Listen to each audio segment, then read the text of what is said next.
అవుతుందా?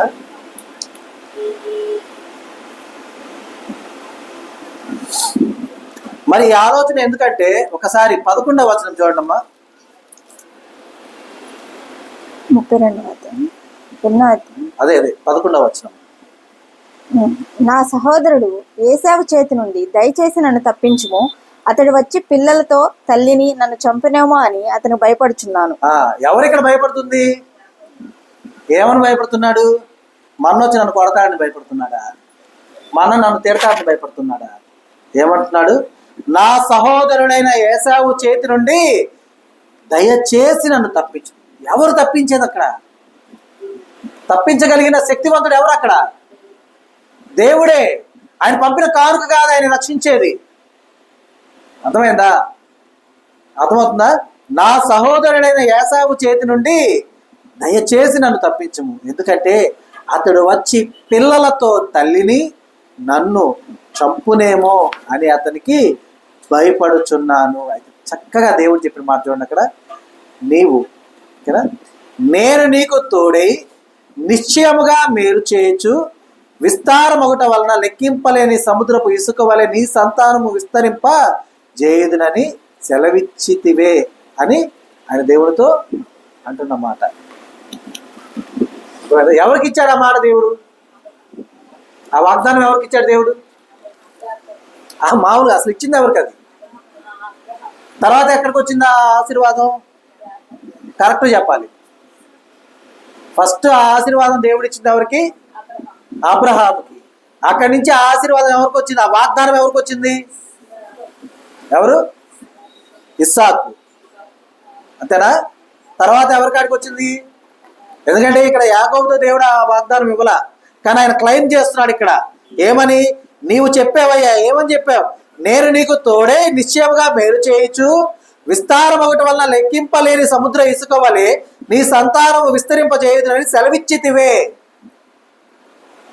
అర్థమైందా? వాస్తవానికి మొదట ఈ ఆశీర్వాదం ఇచ్చింది ఎవరికి అంటే అబ్రహాం గారికి. ఇక క్యారీ ఫార్వర్డ్ అవుతూ వస్తుంది కాబట్టి ఆయన దాకా ఆ ఆశీర్వాదం వచ్చింది. అయితే ఇక్కడ ఆయన అది క్లెయిమ్ చేసుకుంటున్నాడు. ఏమని? సమాధానపరచమని చెప్పకనే చెప్తున్నాడు. అర్థమైందా? సమాధానము అనగా జీవన్ మరణాల మధ్య ఉన్నటువంటి శక్తివంతమైన ఒక ఆయుధం. అర్థమైందా? దేవుడు అది ఈజియెస్ట్ వర్డే, కానీ దానికి ఎంత గొప్ప ధన్యత ఇచ్చాడో తెలుసా? చివరి లాస్ట్లో మనం చెప్పుకుంటాం దాన్ని. ఎందుకంటే మనం మళ్ళీ ఇప్పుడు చెప్తాం, లాస్ట్లో కూడా కంటిన్యూలో చూసుకుందాం. సమాధానపరచు వారు ఎవరమ్మా? ధన్యులు. ఎందుకు ధన్యులు వాళ్ళు? ఎందుకు సమాధానపరచు వారు ధన్యులు? వారు దేవుని కుమారులు అనబడతారు, అంటే దేవుని పిల్లలు అంటారు. అర్థమైందా? అంత గొప్ప విధానము, ఆ ధన్యత ఎందుకు వచ్చిందంటే సమాధానపరచటము అనేది జీవన్ మరణాల మధ్య ఉన్నటువంటి శక్తివంతమైన బలమైనటువంటి ఒక ఆయుధం. కానీ మనం ఈజీగా మాట్లాడేస్తాం, అవునా కాదు? కానీ ఇక్కడ దేవుని ఆశీర్వాదమును తండ్రి యొద్ద నుండి పొందుకున్నటువంటి అతనే భయపడుతున్నాడు ఇక్కడ. అవునా కదా? తండ్రి యొద్ద నుండి ఆశీర్వాదం పొందుకున్నారా లేదా యాకోబు? క్యారీ ఫార్వర్డ్ చేయించుకున్నారా లేదా? అయినా కూడా ఏమని భయపడుతున్నాడు? నా సహోదరుడైన ఏశావు చేతి నుండి దయచేసి నన్ను ఏం చేయమంటున్నాడు? తప్పించమంటున్నాడు. కానీ అన్నను ఎదుర్కొన్నప్పుడు అన్న ఏం చేశాడో తెలుసా? పరిగెత్తుకుంటా వచ్చి యాకోబు మీద పడి వెంటనే తల నరికేశాడు కదా? కాదా? ఏం చేశాడు? ముద్దు పెట్టుకొని కౌగిలించుకొని, మెడ మీద ముద్దు పెట్టుకుని కౌగిలించుకొని. అంటే అన్న ఉద్దేశం ఏంటంటే, అరే నన్ను విడిచి ఇన్ని రోజులు నువ్వు వెళ్ళిపోయావు, కానీ తిరిగి నన్ను ఎదుర్కోవడానికి వస్తువు కూడా నేనేదో చేస్తాను, నువ్వు భయపడుతున్నావు, నువ్వంటే నాకు ఎంత ప్రేమో నీకు అర్థం కావట్లేదు అని చెప్పాడు. అయితే నిజానికి ఆ కృతజ్ఞతా భావం ఎక్కడి నుండి వచ్చిందో తెలుసా? ఎక్కడి నుంచి వచ్చింది అనుకుంటున్నారు? చెప్పండి. మన ఊరకి జస్ట్ ఊహ. ఎక్కడి నుండి వచ్చింది? ఏమై ఉంటుంది? ఏసావుకి యాకోబు మీద ఉన్నటువంటి కృతజ్ఞతా భావం, ఆ ప్రేమ, ఆ వాత్సల్యత ఆయనకి ఎక్కడి నుంచి కలిగింది? అది కరెక్ట్ చెప్పాలా? నరులుగా ఆలోచిద్దాం, మనం మనుషులుగా ఆలోచిద్దాం. చిక్కుడుకాయ కూర వచ్చింది. ఎక్కడమ్మా? చిక్కుడుకాయ కూర. ఆయన అడిగిన మాట ఏంటో తెలుసా? నా ప్రాణం పోతుంది, ఎందుకంటే నేను అడవికి వెళ్తే వేట నాకు ఏమీ దొరకలేదు, అలసిపోయి ఉన్నాను, నా ప్రాణం పోయేలాగా ఉన్నది, నువ్వు చేసుకున్నటువంటి ఆ కలగూర వంటకం నాకు పెట్టమని అడిగినప్పుడు ఈయన సరే నీ జ్యేష్ఠత్వం నాకు ఇయ్య అంటాడు. సరే తీసేసుకో అన్నాడు. ఎప్పుడైతే జ్యేష్ఠత్వాన్ని ఇచ్చేసాడో అప్పుడే డిసైడ్ అయిపోయాడు ఆశీర్వాదం కూడా నాది కాదు అని. కానీ మనకు మరమైన విషయములు గోచరము కాని ఎడల మనం అనుకునే సమస్తము ఏంటి? మనకు తోచిందే మనం అనుకుంటాం. అర్థమైందా? ఆ రోజు ఆ ప్రాణం నిలబెట్టాడు అక్కడ. ఈరోజు నిలబెట్టిన ప్రాణం తీస్తుందా? కానీ మనం ఎట్లాగా ఆలోచిస్తామంటే మన వైపు నుంచి ఆలోచిస్తాం, కానీ దేవుడు సమాధాన పరుస్తున్న ప్రతి విధానాన్ని మనం చూడం. ఎందుకంటే ఏశావు అనుభవించినటువంటి ఆ యొక్క సంపద అంతా కూడా అనుభవిస్తున్న ప్రతి క్షణం కూడా ఏమనుకొని ఉంటాడు? నా తమ్ముడు లేడే, నేను ఇప్పుడు బ్రతుకున్నానంటే నా తమ్ముడు ఇచ్చిందే కదా ఆ రోజు, నేను వాడికి ఇచ్చింది మాటే, సరే తీసుకో అన్నది ఏంటిది? మాటేగా. నేడు నీ జ్యేష్ఠత్వం నాకు ఇయ్యి అన్నప్పుడు సరే అన్నాడంటే అది ఏంటిది? మాటే కదా, ఓకే అన్నట్టే కదా, మాటే ఇచ్చాడంతే. కానీ తమ్ముడు తల్లి ఉద్దేశము చొప్పున మోసభరితమైనటువంటి ఆ యొక్క ఆశీర్వాదాన్ని తీసుకొని ఏం చేశాడు? భయపడి వెళ్ళిపోయాడు. అవునా? కానీ తమ్ముడిని ఎదుర్కొంటున్నప్పుడు అన్నలో ఉన్నది ఏంటో తెలుసా? సమాధానం. ఏంటా సమాధానం? కోపం వచ్చి ఉండొచ్చు, ఎందుకంటే అక్కడ ఎలుగెత్తి ఏడుస్తాడు, ఇక లేదు నా దగ్గర ఆశీర్వాదం ఉన్నంత, తండ్రి ఒక్కటైనా లేదా అని అడుగుతాడు. ఎంత దీనంగా అడుగుంటాడు చూడండి. కానీ చెప్పిన మాట చెప్పినట్టు చేయడానికి వెళ్ళాడు కదా. ఏమన్నాడు తండ్రి? నీవు అడవికి వెళ్ళి నాకు ఇష్టమైన భోజ్యమును సిద్ధపరచమంటాడు. ఆయన తండ్రికి ఇష్టమైనటువంటి ఆ యొక్క ఆహారాన్ని తీసుకురావడానికి వేటకు వెళ్ళి వస్తాడు. ఈలోపంతా జరిగిపోతుంది. అవునా? తండ్రి గుర్తుపడతాడేమో అని చెప్పేసి కుమారుని మీద ఏ వస్త్రం వేసి పంపించింది తల్లి? ఏంటిది? గొర్రె చర్మం, అంటే వెంట్రుకలు తగలాలని చెప్పేసి ఆ యొక్క వస్త్రం వేసి పంపించింది. అంటే మోసభరితమైన ఆలోచన అక్కడ కనపడుతుంది. అవునా? అయినా కూడా ఆ క్షణము ఇక తమ్ముడిని పంపించేసిన తర్వాత అది ఎటు పోయింది ఆశీర్వాదము? ఇక లేదు అని తండ్రి డిసైడ్ చేసి చెప్పిన తర్వాత కొద్ది రోజులు కోపం ఉన్న తర్వాత ఏం ఆలోచించుంటాడు ఏశావు? దేవుడు ఎంత సమాధానపరిచుంటాడు. ఏశావు, నువ్వు ఇప్పుడు జీవించి ఉన్నావంటే ఆ రోజు నీ ఆకలి తీరటమే కదా. నీ ఆకలి తీరింది, ఎలా తీరింది? నీ తమ్ముడు ఇవ్వబట్టే కదా. సరే, నువ్వు జ్యేష్ఠత్వాన్ని ఇచ్చేసావు, ఆశీర్వాదం ఎవరికి రావాలి? జ్యేష్ఠ కుమారునికే కదా. నీ జ్యేష్ఠత్వం నువ్వే ఇచ్చినప్పుడు అతడు అది పొందుకోవడానికి అర్హుడే కదా అని ఎవరు చెప్పుంటారు? తల్లి చెప్పుంటుందా? తల్లి చెప్తే నమ్ముతాడా? ఎందుకు నమ్మడు? తల్లే కదా చెప్పి పంపించింది యాకోబుని ఆశీర్వాదం తీసుకోమని. తల్లే కదా అన్న నిన్ను చంపేస్తాను, వెళ్ళిపోయి ఇక్కడి నుంచి నా అన్నింట్లో ఉండిపో అని చెప్పి పంపించింది. అవునా? కాబట్టి గమనించాలి, ఇక్కడ సమాధాన పరిచే విధానం ఏదైనా ఉన్నది అంటే కనుక అది కేవలము మన పక్షాన దేవుడు నిలబడి చెప్తేనే జరుగుతుంది. ఎందుకంటే ఈ సందర్భాన్ని మనం గమనిస్తే తమ్ముడికి తన అన్నతో సమాధానం లేదు అన్న ఉద్దేశం తమ్ముళ్ళలో ఉంది. ఆ ఉద్దేశం ఏం కలిగించింది? ఆయనకు ప్రాణ భయాన్ని కలిగించింది. కానీ అన్నకు ఎదురొచ్చిన కానుకలు లెక్కించాడు కూర్చొని. మా తమ్ముడు ఏమేమి ఇచ్చాడు, సరే ఇవన్నీ తీసుకున్నారు కదా వాడిని వదిలేద్దాంలే అన్నాడా? ఏమడుగుతాడు వాళ్ళని? నా తమ్ముడేడి, వెనకొస్తున్నాడు అన్నప్పుడు ఆ ఎదురు చూస్తా వెళ్ళి కనపడిన వెంటనే పరిగెత్తుకుంటూ వెళ్ళి కౌగిలించుకున్న విధానం, ఆ ప్రేమ, ఆ వాత్సల్యత అవన్నీ రావాలంటే 14 సంవత్సరాలు ఏశావుని సమాధాన పరిచింది ఎవరు సమాధాన పరిచారు? అక్కడ యాకోబు ఏం చేస్తున్నాడు? బానిసత్వాన్ని అనుభవిస్తూ ఉన్నాడు. కానీ ఇక్కడ ఏశావుని దేవుడు ఏం చేస్తున్నాడు? సమాధాన పరుస్తున్నాడు. ఇంకా చెప్పుంటాడు, ఇదిగో నీకు అన్ని నీకే వదిలిపెట్టి వెళ్ళిపోయాడు కదా, నువ్వు అనుభవిస్తున్నావు కదా. కానీ నీ తమ్ముడు అక్కడ చాకిరీ చేస్తున్నాడు, అక్కడ కూడా మోసపోయాడు. ఎందుకని? పెళ్లి చేసుకోవడానికి ఒక స్త్రీని ఇష్టపడ్డ తర్వాత ఆమె నిమిత్తం ఏం చేయమంటాడు? 7 సంవత్సరాలు బానిసగా ఉండమంటాడు. 7 సంవత్సరాలు బానిసగా ఉన్న తర్వాత మోసం చేశారా లేదా? అతన్ని విత్తిన దానికి కొయ్యక తప్పదు. ఏం విత్తాడు? అమ్మ మాట ఉన్నప్పుడు ఏమనొచ్చు? అమ్మ అది ఎట్లా అమ్మ, అన్నకు కదా రావాలి, అన్న కదా తీసుకోవాలి అనొచ్చు. లేదు ఆశీర్వాదం పొందుకోవాలని అనుకుంటే కనుక అక్కడికి పోయి తండ్రితోనే మాట్లాడొచ్చు. తండ్రి ఇదిగో ఆహారము, నేను యాకోబుని, ఇదిగో అన్న నాకు జ్యేష్ఠత్వాన్ని ఇచ్చేశాడు కాబట్టి ఇదిగో నీకు రుచిగల భోజ్యమును తెచ్చాను, తిని ఆశీర్వదించు అని. అవునా? కానీ అక్కడ రెండు విషయాల్లో ఆ విధానాల్లో ఏం కనబడుతుంది? మోసమే కనబడుతుంది. అదే అక్కడ కూడా పొందుతుంది. 7 సంవత్సరాలు బానిసత్వాన్ని అనుభవించిన తర్వాత మామ సమాధాన పడల తనతో. ఎందుకు? పెద్ద కూతురు నిమిత్తం. ఎందుకని? ఆమె కళ్ళు ఎలాంటివి? జబ్బు కళ్ళు. అంటే ఆమెను ఎవరు పెళ్లి చేసుకోరని చెప్పేసి మోసం చేసి పెళ్లి చేసేస్తాడు. మరి నాకు ఇష్టమైన భార్యను ఇచ్చి నాకు చేయలేదే పెళ్లి అంటే మరలా ఇంకో 7 ఏళ్ళు చేయంటాడు. మరలా 7 ఏళ్ళు చేస్తాడు. అంతలో అయిపోయిందా? వారి ఇంటికి వెళ్తూ ఉన్నప్పుడు ఏం జరుగుతుంది? మొదటిసారే రెండోసారే కదా వెళ్తుంటుంది. 14 సంవత్సరాల తర్వాత వెళ్తున్నప్పుడు ఏం జరుగుతుంది? ఇంటి వస్తువులు దొంగతనం చేసేవని నేరం మోపుతారు.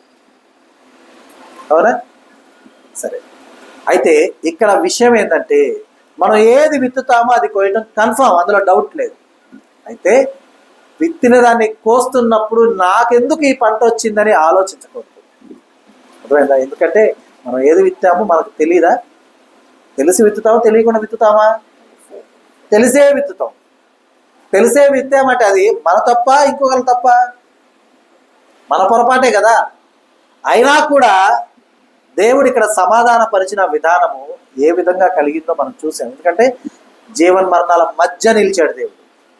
అక్కడ యాకోబు ఏమనుకుంటాడు? నా అన్న నన్ను మాత్రమే చంపడు, ఆయన మాత్రమే చంపుతాడు అనుకున్నాడు. అక్కడ పిల్లల్ని, తల్లిని, తర్వాత నన్ను కూడా చంపేస్తాడు అనుకుని భయపడ్డాడు. కానీ దేవుడు అన్నను సమాధానపరిచాడు.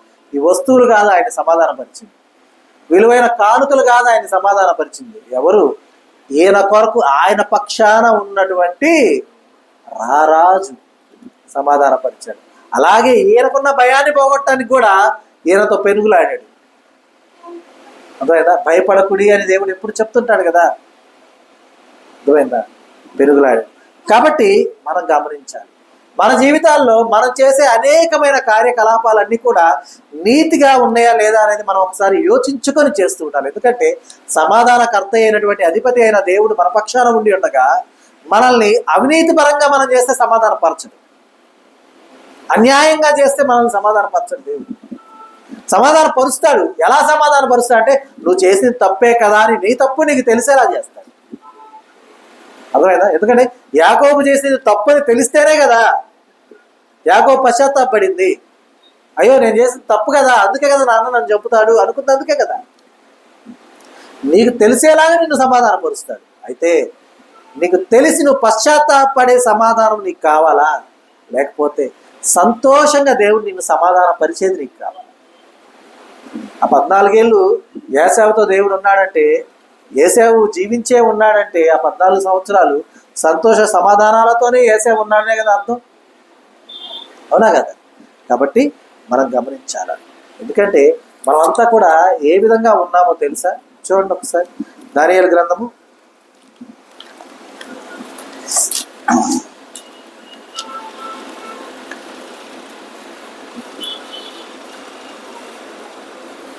9వ అధ్యాయము, దానియేలు గ్రంథము 9వ అధ్యాయము 13వ వచనం చూడండి. మోసే ధర్మశాస్త్రమందు వ్రాసిన కీడంతయు మాకు సంభవించినను మేము మా చెడు నడవడి మానకపోతిమి. నీ సత్యమును అనుసరించి బుద్ధి తెచ్చుకున్నట్లు మా దేవుడైన యెహోవాను సమాధానపరచుకొనకపోతిమి. మనం ఎలా ఉన్నాం? మోసే ధర్మశాస్త్రమందు వ్రాసిన కీడంతయు మాకు సంభవించినను మేము మా చెడు నడవడి మానకపోతిమి. నీ సత్యమును అనుసరించి బుద్ధి తెచ్చుకొనున్నట్లు మా దేవుడైన యెహోవాను సమాధాన పరుచుకొనక పోతిమి. అంటే మన యొక్క ఆలోచనలు, మన యొక్క నడవడిక, నడత ఇవన్నీ కూడా ఒక్కొక్కసారి దేవునికి చాలా వ్యతిరేకంగా ఉంటుంది. కొన్ని మనకు తెలిసి జరుగుతుంటాయి, కొన్ని మనకు తెలియకుండా జరుగుతుంటాయి. అయితే మోషే ధర్మశాస్త్రమందు రాయబడినటువంటి కీడంతా కూడా మనం అనుభవిస్తూ ఉంటాం. అయినా కూడా మనల్ని మనం మార్చుకునే అవకాశాలు ఎన్ని మనకు ఎదురైనా వాటి వైపు కూడా చూడలేకపోతాం, వాటిని మనం గుర్తించలేకపోతూ ఉంటాం. కారణం ఏంటి? ఏం లేదు. కారణం ఈ యుగ సంబంధమైన దేవత మన మనోనేత్రాలకి గురుడితనాన్ని కలుగు చేయటం ఒకటైతే, దేవుని సత్యమును అనుసరించి బుద్ధి తెచ్చుకోకపోవటం అనేది మరొకటి. ఎందుకంటే మనమంతా కూడా వేదాలు వల్లిస్తాం, ఎదుటి వారికి నీతి వాక్యాలు చెప్తాం, కానీ అనుసరించాల్సి వచ్చేసరికి కాంప్రమైజ్ చేసుకుంటాం. కాదులే, ఇలాగే చేస్తే ఎట్లా, అసలు వాళ్ళకి చెప్తాం. ఒకసారి నేను ఒక కోడి కథ చెప్పాను, గుర్తుందో లేదో. పాష గారు పక్కింటి కోడి ఇంట్లోకి రాగానే వెంటనే పట్టి భార్యకి ఇచ్చాను. మన ఆదివారం ఆరాధన రోజు భార్యకి ఇచ్చి వండు అన్నాడు. ఆమె పాపం అప్పటికే లేట్ అయిపోయిందని ఆరాధన అయిపోయాక ఇంటికి వెళ్ళి వండుదాం అనుకొని కోడిని ఏం చేసిందంటే ఒక బుట్ట కింద పెట్టి వచ్చింది. పాస్టర్ గారు ఆ రోజు వాక్యం చెప్పాలని పాస్టర్ గారు అనుకుంటారు, కానీ చెప్పేది ఎవరమ్మా? ఎవరు చెప్తారు? దేవుడు చెప్తారు.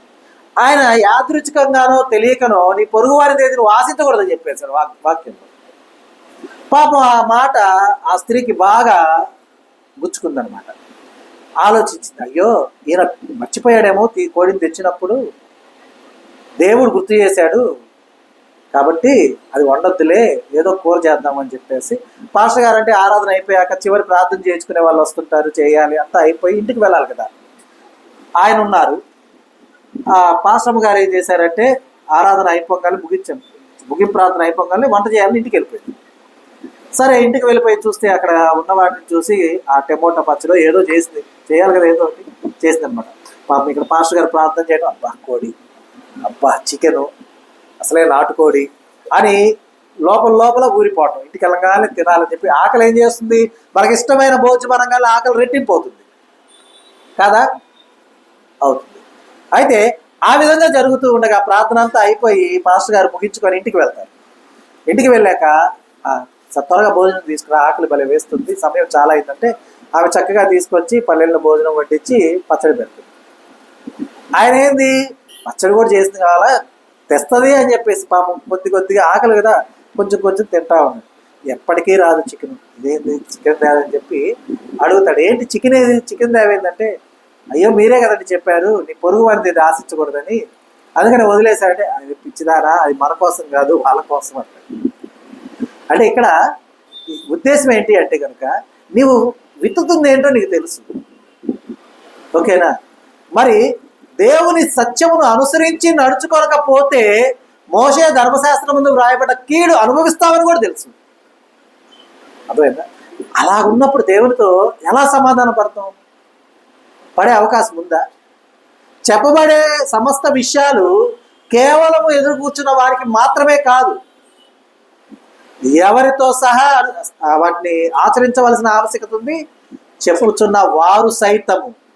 అందుకనే వ్రాయబడ్డ మాట అనమాట. ఏంటది? మోషే ధర్మశాస్త్రమందు వ్రాసిన కీడంతయు మాకు సంభవించినను. ఎందుకంటే ఆశ గల ప్రాణమును దేవుడు తృప్తిపరుస్తాడు. అక్కడ ఆయన ఆశ ఏంటి? కోడిని తినాలని. కానీ దేవుడు తృప్తిపరిచింది ఏంటి? పచ్చడితో తృప్తిపరిచాడు. అంటే ఆకలి తీర్చాడు దేవుడు. అర్థమైందా? అన్యాయం జరగనిచ్చాడా? జరగనేలా. ఎందుకంటే నువ్వంటే దేవుడికి ఇష్టం. పొరపాటున ఆ స్త్రీకి ఆ మాటలు గుచ్చుకోక గనక ఆమె వండేసింది అనుకోండి, ఇతడు న్యాయ విమర్శలో నిలబడాలా వద్దా?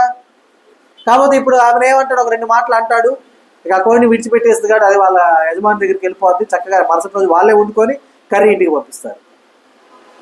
అర్థమైందా? ఎందుకంటే ఆశపడ్డ ప్రాణమును దేవుడు తృప్తిపరుస్తాడు. ఇప్పుడు వాళ్ళు వండుకున్నారు అనుకోండి, పక్కింటి వారు, వాళ్ళు ఏమనుకుంటారు, అయ్యో పక్కనే పాస్టర్ గారు ఉన్నారు, కొద్దిగా పంపిద్దాము, ఆయన కూడా టేస్ట్ చూస్తాను పంపిస్తే ఈయన ఆశ నెరవేరుతుందా లేదా? నెరవేరుద్దా? దేవుడు మన పక్షాన అన్నీ ఆలోచిస్తాడు. అయితే మనం అన్యాయంగా చేద్దామంటే దేన్ని దేవుడు ఒప్పుకోడు. అర్థమవుతుందా? ఆ రీతిగానే దేవుడు సమస్త జనులతో సమాధాన పడట్ల దేవుడు. ఎందుకంటే మనం ఎలా ఉన్నాం? నీ సత్యమును అనుసరించి బుద్ధి తెచ్చుకొనున్నట్లు. దేవుని సత్యమును అనుసరించి బుద్ధి తెచ్చుకున్నట్లు మనము దేవునితో సమాధాన పడట్లా. ఎందుకంటే ఆయన సత్యమును అనుసరించే ఆలోచన మనకు రాట్లా. సమయానుసారంగా, సందర్భానుసారంగా మార్పులు కావాలి మనకు, అప్డేషన్స్ కావాలి మనకు. ఇంకెప్పుడు సమాధాన పడతాం మనం? ఆ ఒక్క విషయము న్యాయ విమర్శలో నీ మీద నేరస్థాపన చేస్తే నిత్యరాజ్య వారసత్వం కోల్పోయినట్టేగా లెక్క. ఉంటుందా? ఏమేమి నేరాలు మోపడతాయి? పొరుగు వానిది ఆశించింది ఒక నేరం, తెలిసింది వారిదే అని చెప్పి తీసుకొచ్చి దాపెట్టాడంటే దొంగతనం ఒక నేరం. అవునా? మరి 2 నేరాలకు శిక్ష నిత్యరాజ్యం వచ్చేస్తుందా? ఏమొస్తుంది? మరి దేవుడు అక్కడ ఎంత చక్కగా సమాధానం చెప్పింది. కథే అయి ఉండొచ్చు, ఇప్పుడు చెప్పింది స్టోరీనే అయి ఉండొచ్చు, ఇంకోనమ్మా. కానీ అందులో ఉన్న నీతి ఏంటి? దేవుడు ఆ స్త్రీని సమాధానపరిచి ఆ యొక్క సేవకుని సమాధానపరిచిన విధానాన్ని గమనించాలి. ఎందుకంటే నా సేవకుడైన వాడు తప్పు చేయకూడదు, సత్యమును అనుసరించకుండా ఉండకూడదు, సత్యమును అనుసరించి మాత్రమే వాడు నడుచుకోవాలి. అలా దేవుని నీతి అక్కడ కనబరచబడింది అనమాట. కనుక మన విషయంలో కూడా దేవుడు అలాగే చేశాడు. ఎందుకంటే మనమంతా మోషే ధర్మశాస్త్రమందు వ్రాయబడ్డ కీడుని మనం ఎంతో ఇష్టంగా పొందుకుంటూ ఉంటాం. ఇష్టంగా పొందుకుంటున్నామని రా అని పిలిచి కాదు, మనం చేసే క్రియల వల్ల అవి వచ్చేస్తుంటాయి. కాబట్టి మనం ఇష్టంగా వాటిని పొందుకుంటాం. అయితే మనకు సంభవించిన వాటన్నింటినీ కూడా చూసి మన చెడుతనమును మాత్రం మార్చుకోమని కష్టపడతా ఉంటాం.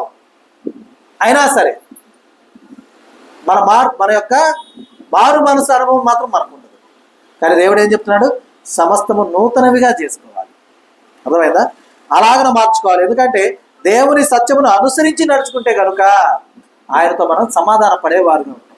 అయితే ఎంతసేపటికి కూడా మన యొక్క బుద్ధి మారట్ల, మన యొక్క ఆలోచన మారట్ల, మన నడవడిక మారట్ల, మన నడత మారట్ల, మన ప్రవర్తన మారట్ల. చూశాడు చూశాడు చూశాడు చూశాడు చూశాడు అరే మీరు ఎప్పుడు కూడా ఇలాగే ఉంటున్నారు, మిమ్మల్ని నా రాజ్యములకు తీసుకురావాలి అంటే నేనే మీ వద్దకు రావాలి అని తానే మనకు శిశువుగా పుట్టి కుమారుడిగా వచ్చి సమాధాన కర్తయ్యకు అధిపతిగా వచ్చినటువంటి ఆయన తండ్రిని ఏమని సమాధానపరుస్తున్నాడో తెలుసా?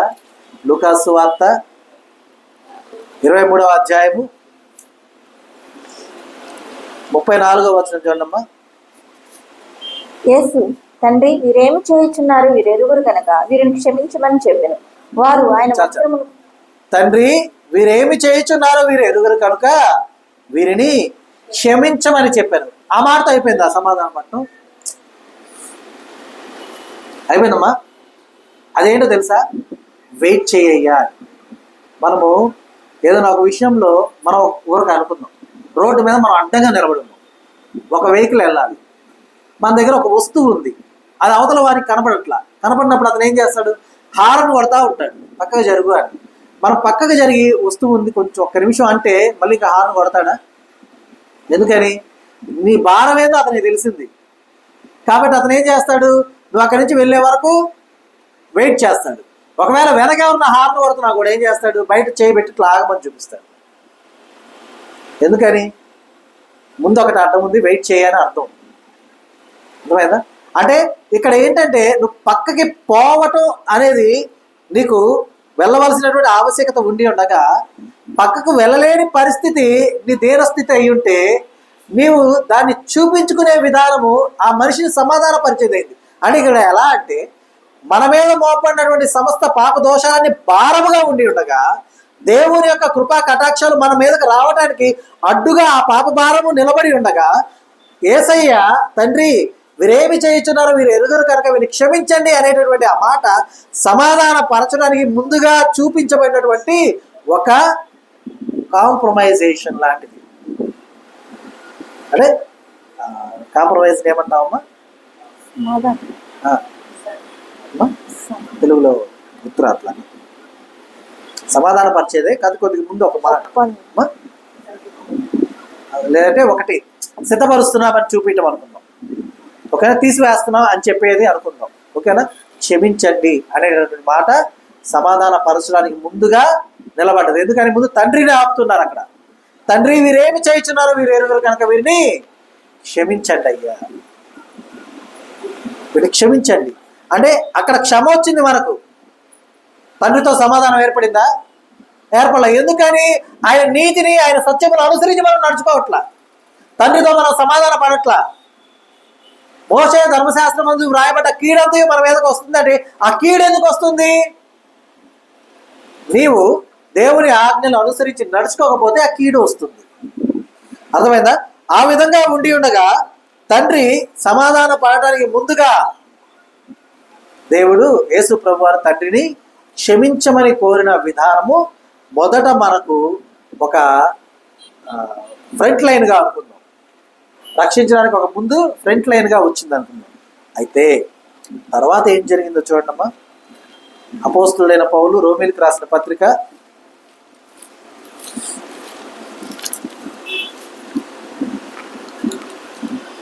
5వ అధ్యాయము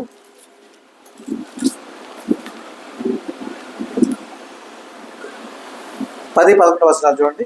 ఏలయనగా శత్రువులమై ఉండగా ఆయన కుమారుని మరణము ద్వారా మనం దేవునితో సమాధానపరచబడిన ఎడల సమాధానపరచబడిన వారమై ఆయన జీవించుట చేత మరి నిశ్చయముగా రక్షింపబడదు. అంతేకాదు మన ప్రభు అయిన యేసుక్రీస్తు ద్వారా మనం దేవుని యందు అతిశయపడుచున్నాం. ఆయన ద్వారానే మనం ఇప్పుడు సమాధాన స్థితి పొంది ఉన్నాం. ఏం పొంది ఉన్నాం? సమాధాన స్థితి పొందుకొని ఉన్నాం. అర్థమైందా? ఏం చెప్తున్నారు చూడండి. ఏలయనగా శత్రువులమై ఉండగా. మన మీద కోపం ఎందుకు వస్తుంది? ఇప్పుడు మన పిల్లలు ఉన్నారు ఇంట్లో, మన పిల్లలు వచ్చేసి మన ఇంట్లో ఏదైనా తీసుకొని ఆడుకుంటా ఉన్నారు, ఏదైనా తీసుకొని తింటా ఉన్నారు, లేదంటే ఏదైనా ఒక వస్తువుని తీసుకొని వెళ్తూ ఉన్నారు, మన కోపం వస్తుందా?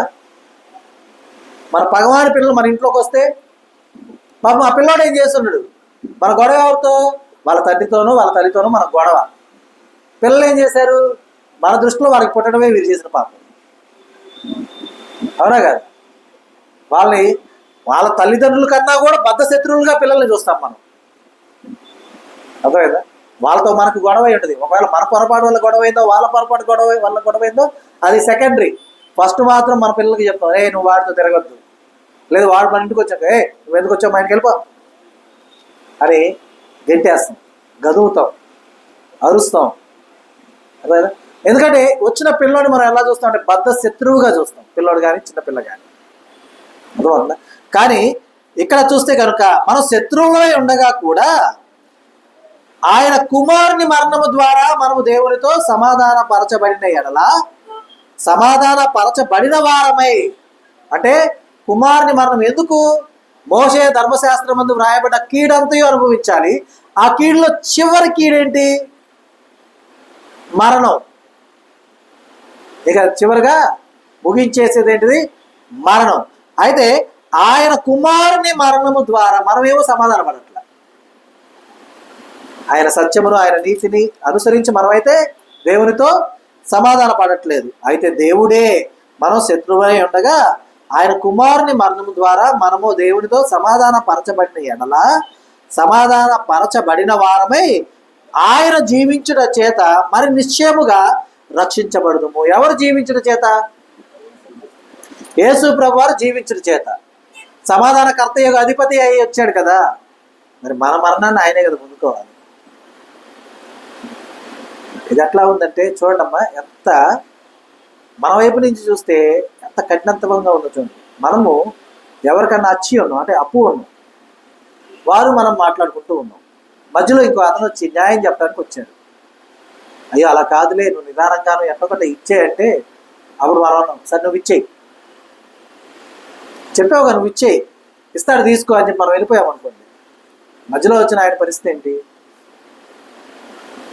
మొదట అతను ఇంక వదులుతాడా? ఎందుకని అతని పక్షాన్ని వచ్చి మాట్లాడేవు కదా, కట్ అంటాడు. అదే కదా ఇక్కడ జరుగుతుంది. మనమేమో సమాధాన పడట్ల దేవునితో. ఇక్కడ సమాధాన పడాలి అంటే మరణం అనివార్యమై ఉంది. ఆ మరణం సరే, నేను నా కుమారుడే పంపిస్తాను మరణానికి అని దేవుడు పంపించి ఉండగా కూడా అక్కడ ఆయన మరణము ద్వారా దేవునితో సమాధాన పరచబడిన ఎడల, తన ప్రియకుమారుని యొక్క మరణముతో దేవునితో సమాధాన పరచబడిన ఎడల మనము దేవునితో మరణము ద్వారా దేవునితో సమాధాన పరచబడిన ఎడల సమాధాన పరచబడిన వారమై. మనం సమాధాన పరచబడుతున్నాం. ఎంత సిల్లీ థింగ్ కదా.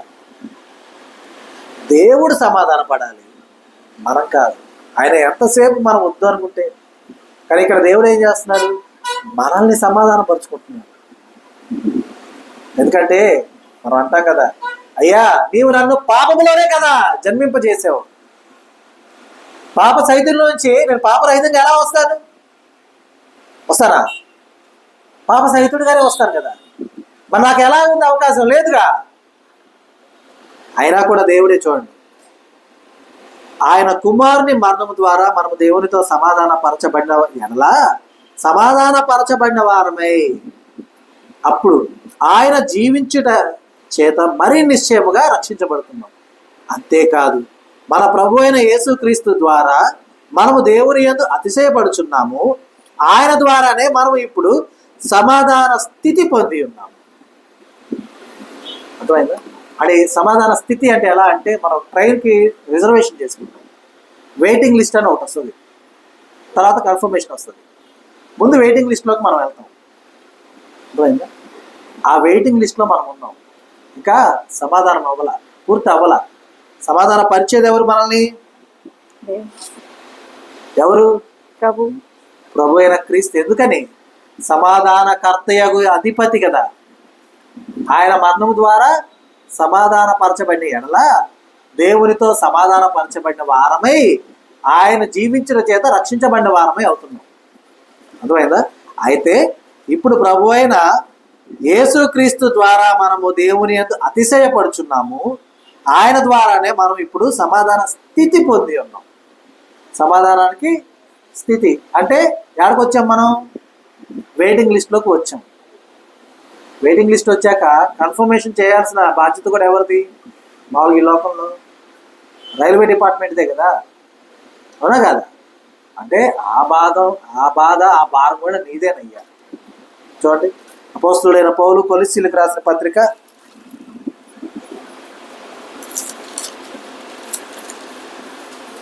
1వ అధ్యాయము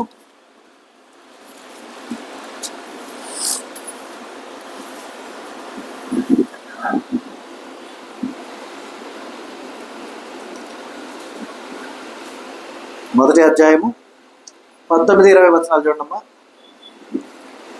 ఆయన యందు సర్వ సంపూర్ణత నివసింపవలననియు ఆయన శిలువ రక్తం చేత సంధి చేసి ఆయన ద్వారా సమస్తమును, అవి భూలోకమందున్నవైనను పరలోకమందున్నవైనను, వాటి అన్నిటిని ఆయన ద్వారా తనతో సమాధాన పరచుకోనవలనని తండ్రి అభిష్టమాయను. చాలు. చూసారా, మనం సమాధాన పడట్ల, మనం మరణానికి గురైపోతున్నాము. అయితే ఆయన శిలువ రక్తము చేత సంధి చేసి ఆయన ద్వారా సమస్తమును, అవి భూలోకమందున్నవైనను పరలోకమందున్నవైనను, వాటన్నింటినీ ఆయన ద్వారా తనతో సమాధాన పరచుకొనవలెననియు తండ్రి అభిష్టమాయను. అంటే ఏంటి అర్థం? తండ్రికి కూర్చోవచ్చు, ఇష్టం. ఎందుకు కూర్చో? తండ్రికి ఏమైందమ్మా? ఇష్టమైంది. ఏం చేయడానికి? సమాధానపరచు. ఏం చేయండి? ఇక్కడ ఏం జరుగుతుంది చెప్పండి? ఇక్కడ ఏం జరుగుతుంది? యేసు ప్రభు వారికి మంచి టేబుల్ వేసి, రెడ్ కార్పెట్ వేసి, ఇష్టమైన భోజ్యములు ప్రతి ఒక్కరు కూడా వడ్డిస్తున్నారు అక్కడ. అదేనా అక్కడ జరుగుతుంది? ఏం జరుగుతుంది ఇక్కడ? శిలువ రక్తము చేత సంధి చేసి. అర్థమైందా? శిలువ రక్తము చేత సంధి చేసి ఆయన ద్వారా సమస్తమును, ఏమిటి సమస్తము అంటే? భూలోకమందున్నవైనను పరలోకమందున్నవైనను, వాటన్నింటినీ ఆయన ద్వారా తనతో సమాధాన పరుచుకొనవలెను అనేది దేవునికి ఇష్టమైంది. ఇక్కడ మనం గమనిస్తే కనుక సమాధానకర్తయగు అధిపతి అంటే, మనం ఈ లోకంలో మనం ఎలా చెప్పుకోవచ్చు అంటే, రాయబారులు అని ఉంటారు, అంబాసిడర్స్. దేశాలకి మధ్య రాయబారులు ఉంటారు. ఓకేనా? వాళ్ళు మనకు ఇప్పుడు సపోజ్ పాకిస్తాన్, ఇండియా, మనకు ఇండియాలో పాకిస్తాన్ అంబాసిడర్ ఒకళ్ళు ఉంటారు, పాకిస్తాన్లో ఇండియన్ అంబాసిడర్ ఒకళ్ళు ఉంటారు. ఓకేనా? వీళ్ళిద్దరూ పని ఏంటంటే ఇండియాకి పాకిస్తాన్తో ఏదైనా ఇబ్బంది జరుగుతున్నప్పుడు అక్కడ ఉన్నవారు ఇక్కడ ఉన్నవారు మధ్యలో ఆ మినిస్టర్స్తో ఆ గవర్నమెంట్తో మాట్లాడతారు. అర్థమైందా? ఇప్పుడు పాకిస్తాన్ వాళ్ళకి ఇండియాతో ఏదైనా విభేదం ఏర్పడింది అనుకోండి, అక్కడ ఉన్న ఇండియన్ని పిలుస్తారు, అంతేగాని చంపేరు. అక్కడ ఉన్న ఆయన పిలుస్తారు, రండి మాట్లాడాలి. పిలిపించుకొని ఆ అంబాసిడర్ని పిలిపించుకొని అతనితో చెప్తారు, ఇదిగో మీ ఇండియా వల్ల మాకు ఇది ఇబ్బందిగా ఉంది, మీరు మీ గవర్నమెంట్తో మాట్లాడండి, ఇది ఏర్పాటు చేయండి అని. అక్కడ ఉన్నటువంటి ఆయన ఏం చేస్తాడు, ఇండియన్ గవర్నమెంట్తో మాట్లాడి దాన్ని అయ్యా ఇలా కాదు, అలా వాళ్ళు ఇబ్బందిగా పడుతున్నారు కాబట్టి దీన్ని ఏదైనా సవరించండి అని చెప్తారు. ఇది జరిగేది ఎంబసీలో. ఓకేనా? అంటే అంబాసిడర్ ప్రతినిధిగా వచ్చిన వారు. ఇక్కడ తండ్రికి ఇక్కడ ఉన్నటువంటి నరులకి మధ్య సంధి చేయడానికి వచ్చిన అంబాసిడర్ తన ప్రాణాన్ని ఇవ్వాల్సి వచ్చింది. మాటలు కాదు అక్కడ జరుగుతుంది, రక్త ప్రోక్షణ జరుగుతుంది. సంధి చేయడానికి అంటే సమాధాన పరచడానికి వచ్చినటువంటి ఆయన నా తల తీసుకొని తల దించుతారా? ఇద్దరు గొడవ పడుతున్నారమ్మా, ఒకటి చేతిలో కత్తి ఉంది, వాడు పొడుస్తా అంటున్నాడు, ఇంకొక అతను వద్దు అంటున్నాడు.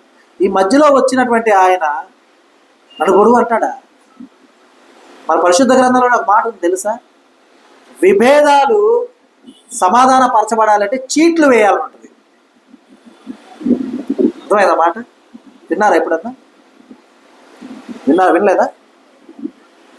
వినలేదా?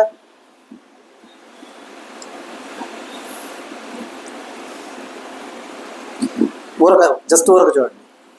సామెతల గ్రంథము 18వ అధ్యాయము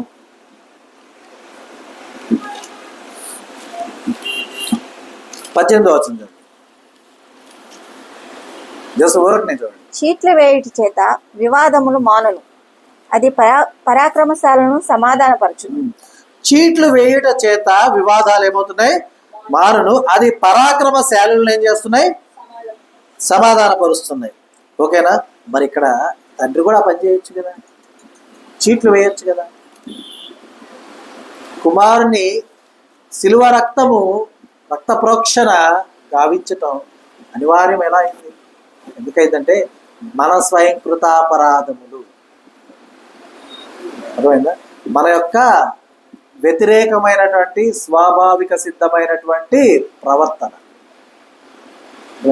చీట్లు వేస్తే సమాధానపరచబడుతుంది. అర్థమైందా? ఇద్దరి మధ్య ఉన్న విభేదము చీట్లు వేయడి చేత ఏమవుతుంది? సమాధానపరచబడుతుంది. గమనించారో లేదో మీరు? ఇప్పుడు కొట్టుకుంటున్నారు అనుకోండి, సరే ఒక పని చేద్దాం, అందరి పేర్లు రాసి చీట్లు వేద్దాం, ఎవరి పేరు వస్తే వాళ్ళదే అన్నారు అనుకో, అందరూ ఒప్పుకుంటారు ఒప్పుకోరా? తీస్తారు, ఒక పేరు వస్తుంది, ఇక అందరూ ఒబిడియంట్గా ఉంటారా ఉంటారా? అవునా? నాకు కావాలి నాకు కావాలి నాకు కావాలి. అందుకే చూడండి, యేసు ప్రభు వారి యొక్క ఆ వస్త్రములు పంచుకునే విధానంలో కూడా వారు ఏం చేశారు? చీట్లు వేశారు. ఎందుకని? నాకంటే నాకు, నాకంటే నాకు. సమాధానకర్తయగు అధిపతి యొక్క వస్తువులు తీసుకోవడంలో కూడా దేవుడు చెప్పిన మాటనే అనుసరించాల్సి వచ్చింది వాళ్ళు. ఎందుకని?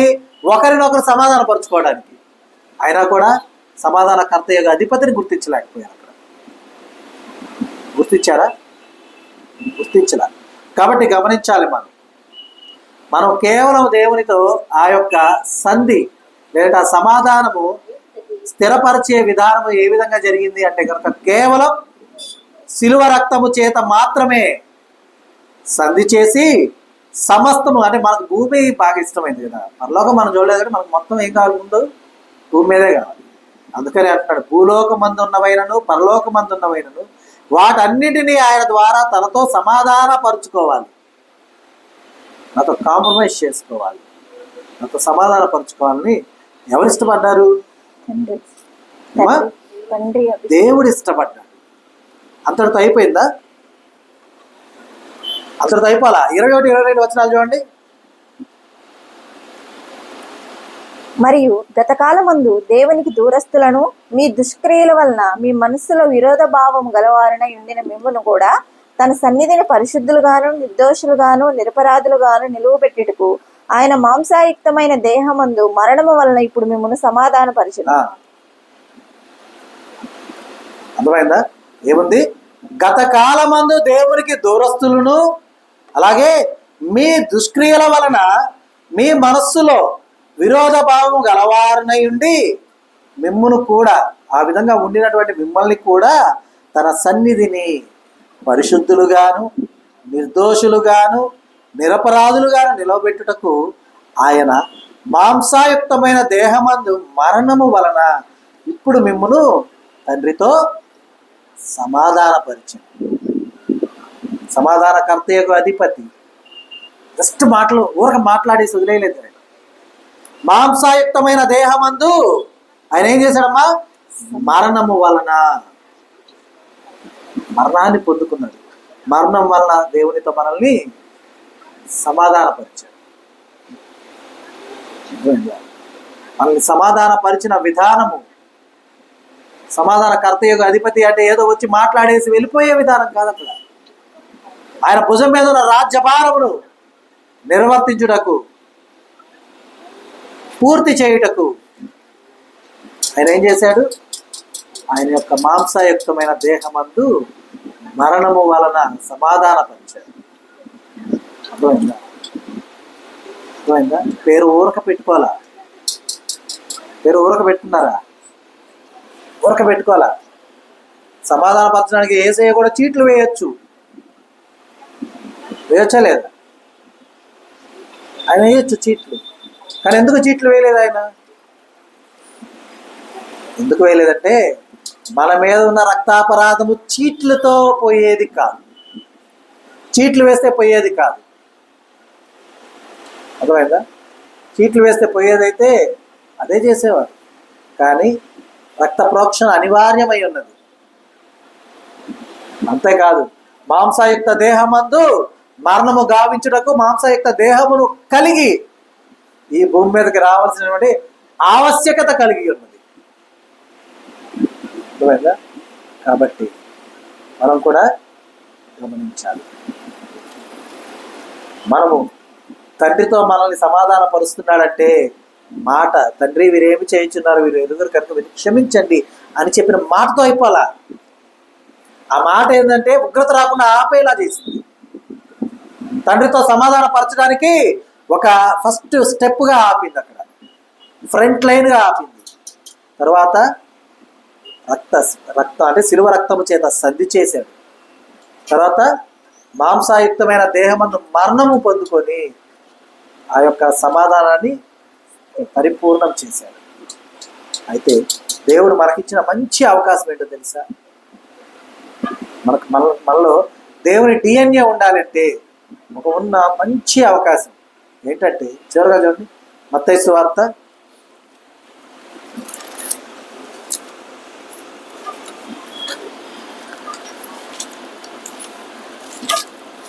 5వ అధ్యాయం 9వ వచనం చూడండి. మత్తయి సువార్త. సమాధానపరచువారు ధన్యులు, వారు దేవుని కుమారులు అనబడుదురు. సమాధానపరచువారు ధన్యులు, వారు దేవుని కుమారులు అనబడుదురు. ఇక్కడ వెంటనే సమాధానపరిచేవారు ధన్యులు కాబట్టి నేను వెళ్ళిపోయి ఎవరి మధ్యాహ్నం గొడవ పడుతుంటే ఆడ కూర్చొని చీట్లు వేస్తాను అన్నమాట. చీట్లు వేస్తాను అని అనొద్దు. ఎందుకంటే నువ్వు సమాధానపరచాలి అని అనుకుంటే చీట్లు వేయటంతో కాదు నువ్వు చేయాల్సిన పని. లెస్సైన జ్ఞానమును పొందుకొని చక్కని ఆలోచనలతో వారి ఇరువురిని కూడా ఒకే విధమైనటువంటి భావనలోకి తీసుకురావాలి. అది రావాలి అంటే నీకేముండాలి? జ్ఞానం ఉండాలి. ఇంకా ఏముండాలి? దేవుని సహాయం ఉండాలి. దేవుడు నీకు వెన్నంటి ఉండాలి. అర్థమవుతుందా? కాబట్టి ఇన్ని విషయాలు కలిగి ఉండాలన్నమాట. అన్ని విషయాలు కలిగి ఉంటేనే ఆ సమాధానపరచబట్టం కానీ ఆ సమస్త విధానము కానీ మన కనుల ముందు దేవుని కనుదృష్టి ఎదుట మనం ఆయన పిల్లలమి, ఆయన కుమారులమి అని అనటానికి మనకు ధన్యత చేకూరుతుంది. అర్థమైందా? సమాధానకర్త యొక్క అధిపతి నిన్ను సమాధానపరచడానికి, తండ్రిని సమాధానపరచడానికి మాటలతో చెప్పడానికి రాలా, ఒక యుద్ధమే చేశాడు. అర్థమైందా? మరణముతో యుద్ధం చేశాడు. గెలిచాడా లేదా? గెలిచి ఏమన్నాడమ్మా? ఓ మరణమా, నీ విజయం ఎక్కడా? నీ గెలుపు ఎక్కడా? నా బిడ్డల కొరకు నేను నా యొక్క రక్తాన్ని ప్రోక్షించాను. నా బిడ్డల కొరకు నేను మాంసయుక్తమైన దేహమందు తండ్రిని సమాధానపరిచాను. నా బిడ్డల్ని కూడా సమాధానపరిచాను. ఇప్పుడు వీరిరువురు కూడా ఏక శరీరులు, నిత్యరాజ్య వారసులు. అయితే అంత గొప్పగా, అంత చక్కగా, అంత గంభీరంగా యేసయ్య పలికిన ఆ మాటల్ని మనం అలాగే ఉంచాలా, తుడిచివేయాలా? ఏం చేయాలి? ఎప్పుడు కూడా మన విషయమై, మన జీవం విషయమై యేసయ్య గంభీరంగా చెప్పాలా లేదా? చెప్పాలి. మనలో మనం ఒక్కొక్క పేరు అనుకోండి. నా కొరకు నా యేసు ప్రభు వారు, ఓ మరణమా నా బిడ్డ విషయంలో నీ విజయం ఎక్కడ అని గర్వంగా చెప్పేలాగా మనం ఉండాలి అంటే మనం ఏం చేయాలి? ఆయన సత్యమును అనుసరించి నడుచుకోవాలి, ఆయన నీతిని అనుసరించి నడుచుకోవాలి, ఆయనను పోలి నడుచుకోవాలి, సమాధానపరిచేవారుగా ఉండాలి. అంతేగాని అగ్నికి ఆజ్యం తోడైనట్టుగా. అగ్నికి ఆజ్యం తోడవడం అంటే ఏంటమ్మా? ఆజ్యం అంటే ఏంటి? నెయ్యనా? అగ్నిలో నెయ్యి పోస్తే ఏమైంది? మంట పోతుంది. అంటే మనం ఏదైనా కారం తింటుంటే మంట పుట్టింది కదా నోరంతా. నెయ్యితో తింటే మంట పోయింది కదా.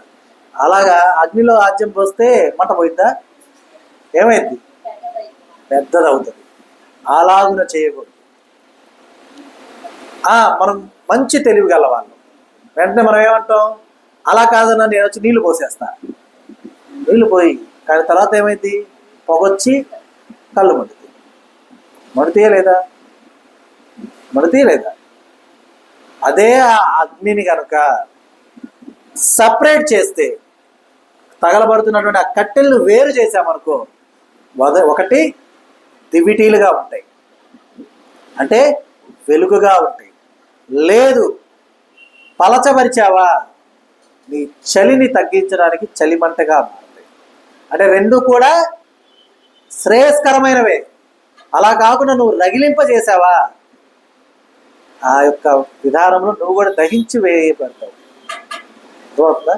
కాబట్టి చక్కని జ్ఞానము కలిగిన వారమై దేవుని యొక్క ఆలోచన చొప్పున నడుచుకోవాలి అంటే, మనము ఎదుటివారిని సమాధానపరచాలి అంటే, సమాధానకర్తయగు అధిపతి మనతో పాటుగా ఉండాలి, మనతో నడవాలి, మనల్ని నడిపించాలి, మనల్ని బలపరచాలి, మనల్ని స్థిరపరచాలి.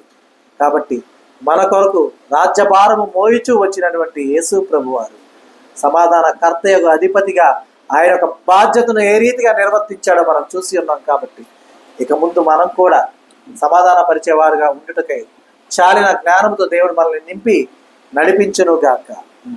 ఆమేన్. ఇద్దరు దేవుడు మనకు అనుగ్రహించిన తన సత్యవాక్కును బట్టి దేవునికి కృతజ్ఞతాస్తుతులు చెల్లిస్తూ ఉన్నాను. దేవుడు తన వాక్యమును దీవించును గాక. ఆమేన్.